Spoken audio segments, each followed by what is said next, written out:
इस बैठक में आप सभी से अभिनंदन है, सभी को स्वागत नमो बुद्धाय। साथियों, आज की मीटिंग शुरू करने से पहले आज की अध्यक्षता के लिए मैं निवेदन करूंगा माननीय हेतपाल सिंह साहब जी से कि आज की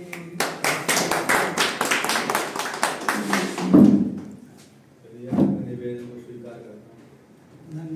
पहली बैठा दिया सही जगह।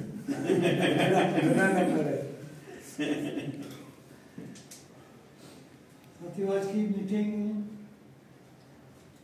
काफ़ी महत्वपूर्ण बैठक है और इस तरह से लोगों को आना चाहिए था, वो लोग नहीं आ पाए किसी का बस, लेकिन फिर भी जो लोग उपस्थित हैं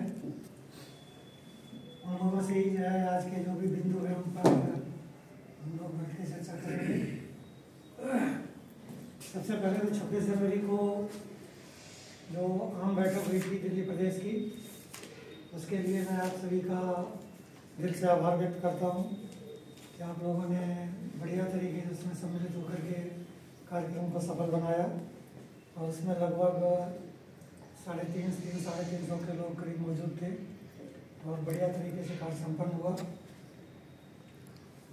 उस बैठक में कुछ खर्चा भी हुआ था, हालांकि खर्चा हम लोगों ने सोचा था कि आराम से वहाँ पे हम लोग मैनेज कर लेंगे और 2-3 लोगों के पास कलेक्शन के लिए हम लोग कहीं नहीं गए थे, सिर्फ 2 लोगों के पास गए थे जहाँ से उम्मीद थी कि हमें 5-5 हज़ार रुपये कम से कम यहाँ से मिल जाएंगे, लेकिन दुर्भाग्य से वो दोनों ही लोग घर पे नहीं मिल पाए उस दिन और उस दिन वहाँ से रह गए। तो लोगों ने सोचा चलो वहीं आकर के लोग अपने एहसास कर लेंगे, जो भी 30-35 हज़ार रुपये खर्चा होगा वो हो जाएगा, लेकिन अपेक्षा से कम खर्चा मतलब कलेक्शन हो पाया। उसमें जो खर्चा हुआ है वो मैं पहले बता देता हूँ। 1100 रुपये रोशन जी को दिए थे, जो हमारे लोगों ने आए थे वहाँ पे, उन्होंने जो धर्म प्रवचन वगैरह किए थे। बंटी जी को कहाँ 1000 रुपये दिए गए थे और बाकी शायद विनोद जी ने भी कुछ दिए थे, मुझे शायद 2000 रुपये बंटी को मैंने दिया, बंटी मैंने नहीं दिए थे, दिए थे और 1000 रुपये वहाँ से मिले थे। तो ध्यान ही कुछ नहीं रहा। वाटिका में पानी के लिए और साफ सफाई के लिए 2000 रुपये दिए थे। हलवाई के 4000 रुपये दिए थे। पूजा सामग्री का 250 रुपये। 2 सिलेंडर आए थे 1600 रुपये के। 1400 रुपये के बैनर बने थे और टेंट की जो अलग से व्यवस्था की गई थी वो 3500 की थी। 5000 रुपये का साउंड था और राशन था 14580 का, जो रजपाल जी की दुकान से उन्होंने दिया था। कुल 34,430 रुपये खर्चा हुआ था। इसमें 3750 रुपये विकास नगर की इकाई की जो रसीद थी उस पर आ गया था और 5,500 रुपये दिल्ली प्रदेश की रसीद जो कटी थी वहाँ पे जिन जिन लोगों ने भी कटवाई हो, 5,500 रुपये उससे आ गया था। उसके अलावा हमारे कुछ और साथियों ने वहाँ कलेक्शन दिया था, तो कुल मिलाकर के 19,957 रुपये कलेक्शन हो गया था और 34,430 रुपये खर्चा था, तो कुल मिलाकर 14,473 रुपये कम पड़ गए। 14,473 रुपये तो ऐसा कर लो ना, बंटी को दे दिए, वो भी पर्ची काट देना उसकी, वो भी ले लो उन्होंने दे दिया बंटी को, पर्ची काट देना दे दो। उसमें ये है कि खर्चे भी बढ़ जाएंगे,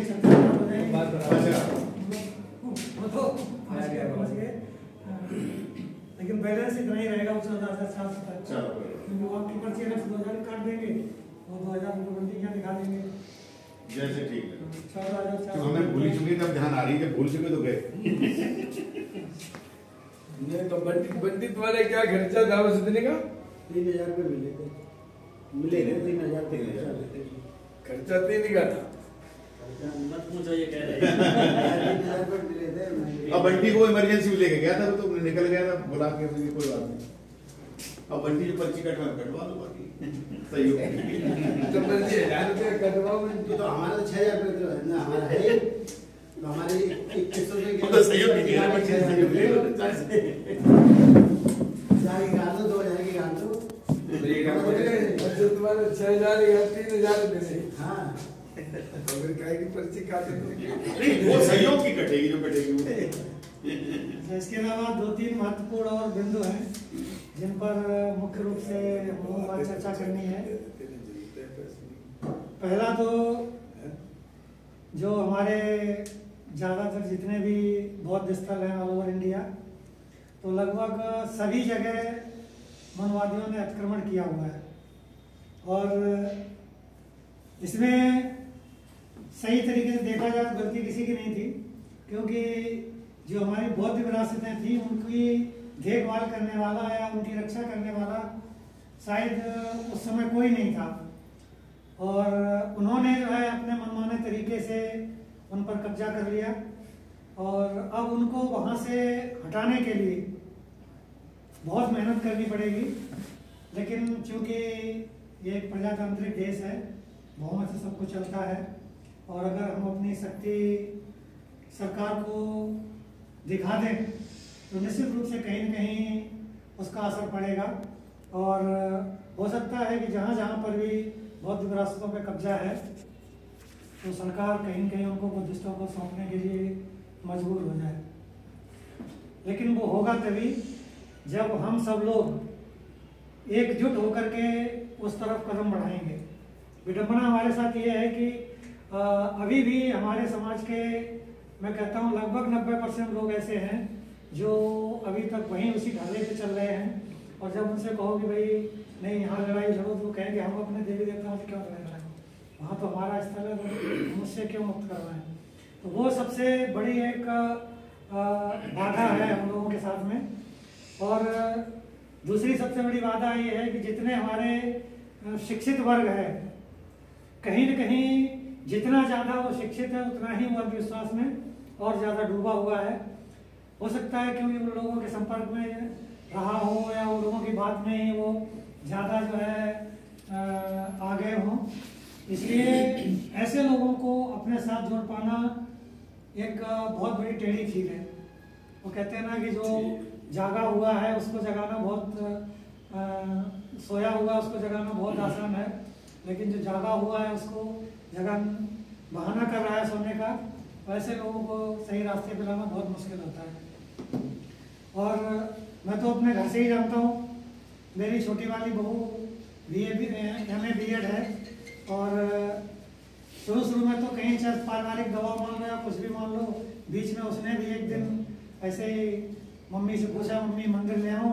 उसने सोची कि भाई भगवान बुद्ध की मूर्ति के लिए मंदिर ला रही होगी, ले आओ बेटा। ले आई और मंदिर बना करके, और उसमें भगवान बुद्ध की फोटो जहाँ थोड़ा दरवाजा था वहाँ रख दी, अंदर जो है दूसरा सिस्टम चालू कर दिया।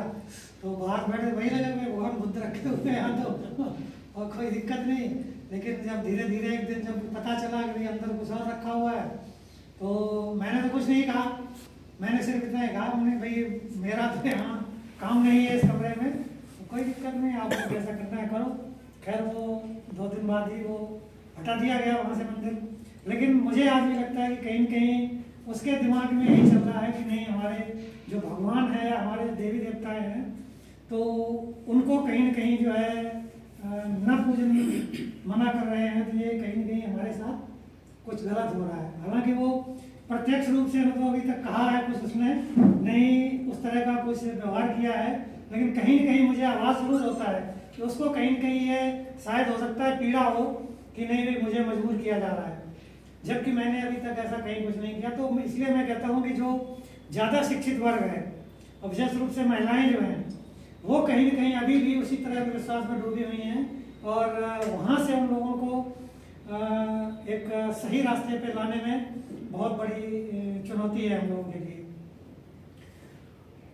तो अब चूंकि हम लोग थोड़े जागृत हुए हैं, और बोध गया में जो हमारा एक बौद्धों की आस्था का सबसे बड़ा मंदिर है, पूरी दुनिया के लोग वहाँ पर आते हैं दर्शन करने के लिए। और जैसा आप सब लोग जानते हैं कि विदेशी जितने भी बौद्धिस्ट हैं वो भारत को स्वर्ग मानते हैं, और उनका सपना होता है कि शायद हम एक बार भारत घूम के आए, और वो ऐसी आस्था पर आते हैं जहाँ भगवान बुद्ध को ज्ञान प्राप्त हुआ था।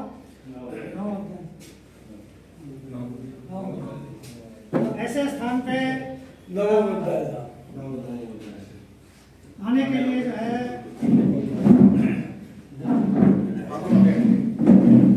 वो लोग आया मैं हाँ जी पूरी व्यवस्था के साथ आया। इसीलिए कॉल कर रहा था।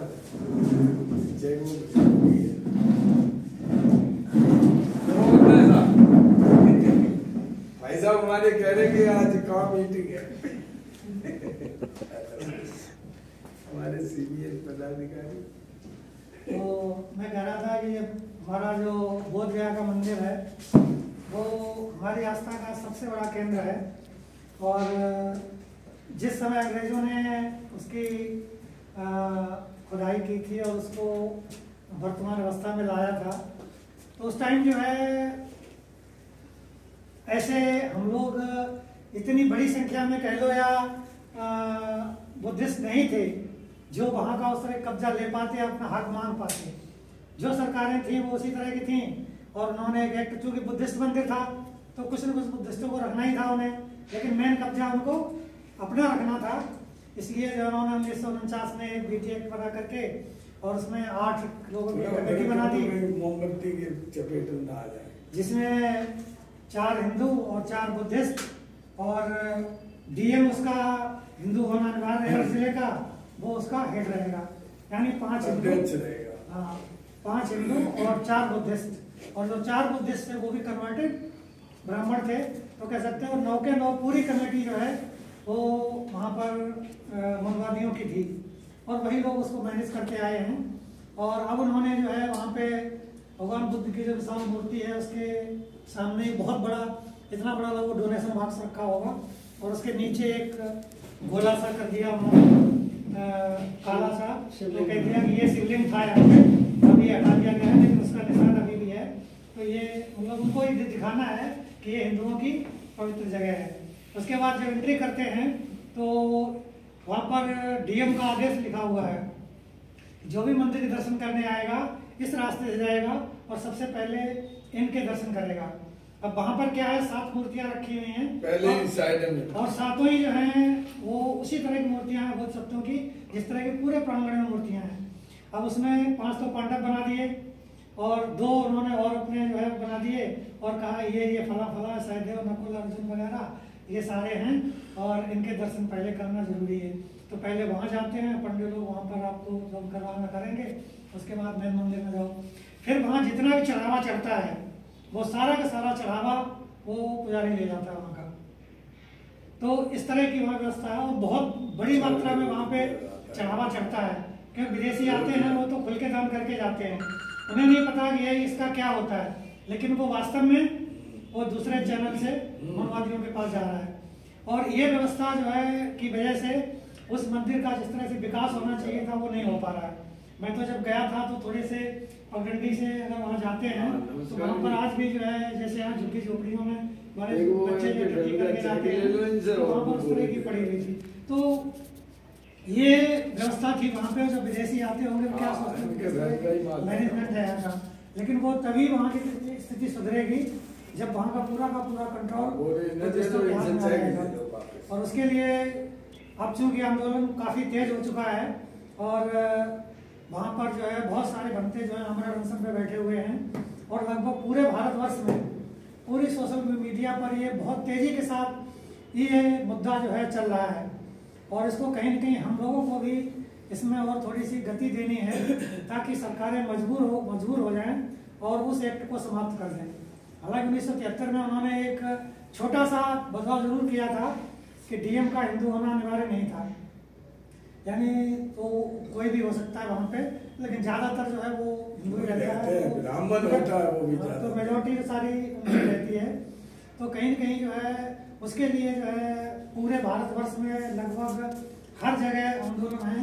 एसडीएम को डीएम को लोग जगह जगह ज्ञापन सौंप रहे हैं अपनी अपनी संस्थाओं के माध्यम से, ताकि सरकार का को जो है थोड़ा एहसास कराया जा सके कि अब बुद्धिस्ट जाग चुके हैं, हम अपनी धरोहर है उसको वापस पाना चाहते हैं।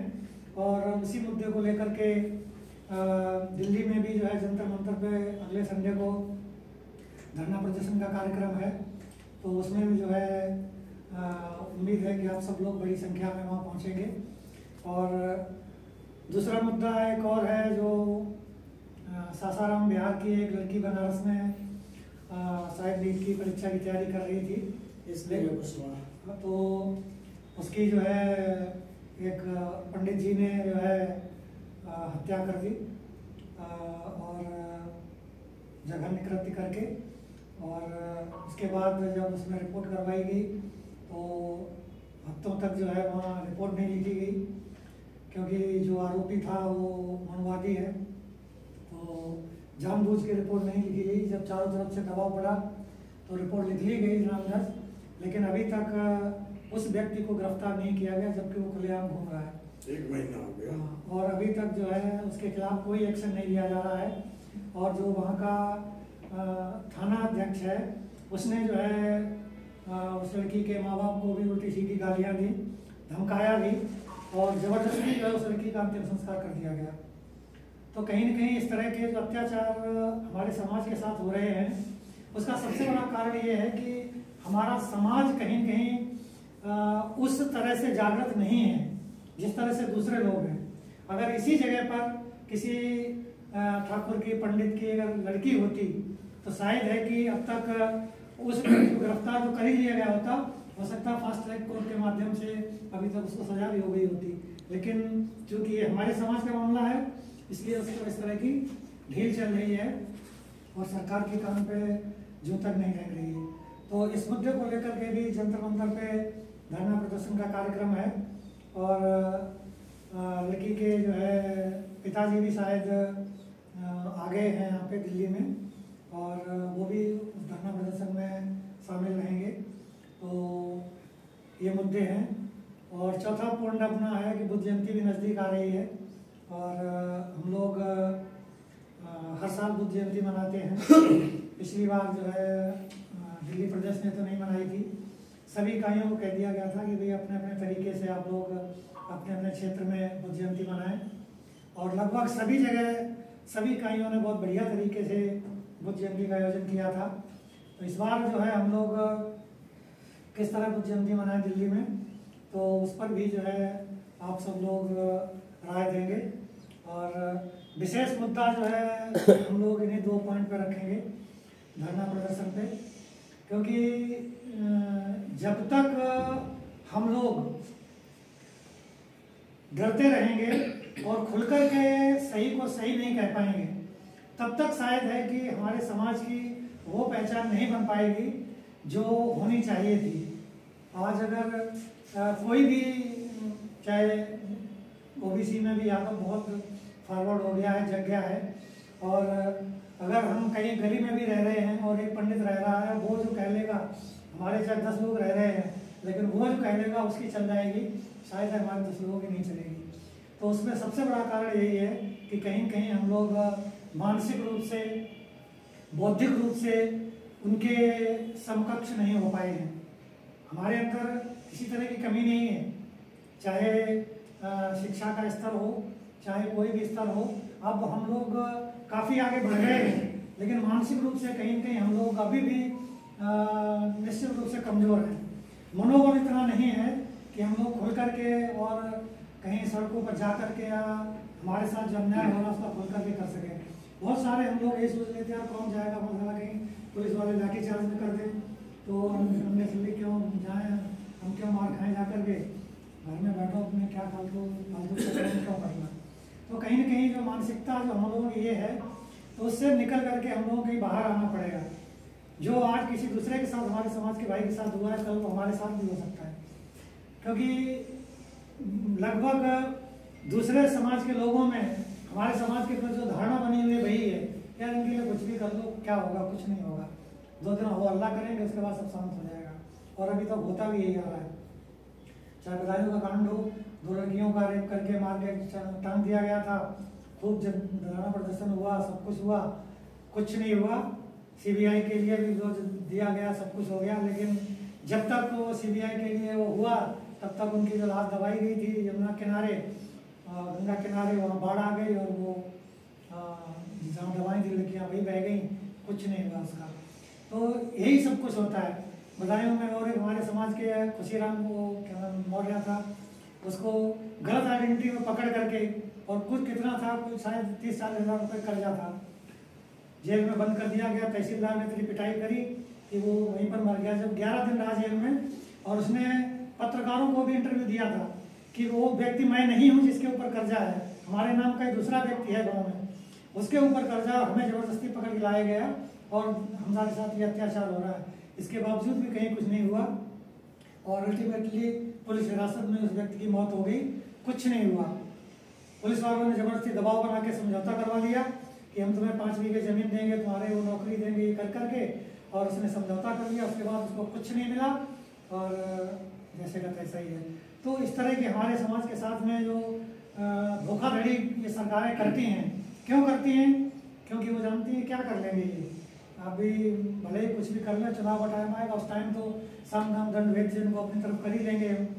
तो वो चीज़ जो है हम लोगों को दिखानी पड़ेगी कि अब हम उतने भोले नहीं रहे हैं, अब हमारे अंदर वो चीज़ नहीं है, और कहीं न कहीं हम अब अगर हमारे साथ किसी तरह का अन्याय होता है तो हम उसको बर्दाश्त नहीं करेंगे। तो इन्हीं मुद्दों पे चाहूँगा कि आप लोग एक एक करके अपना विचार दें। तो सबसे पहले तो मैं इकाइयों से ही शुरू करूँगा, अपने विकास नगर इकाई से ही। कौन फिर हमारे बेकी इकाई के अध्यक्ष हैं? कन्हैया लाल जी। कोई दिक्कत नहीं, कोई भी कोई भी बोलने ये वाले भाई सब करा लेंगे से। आ जाओ साहब, बड़े में दिक्कत है, बैठे बोल लो क्या।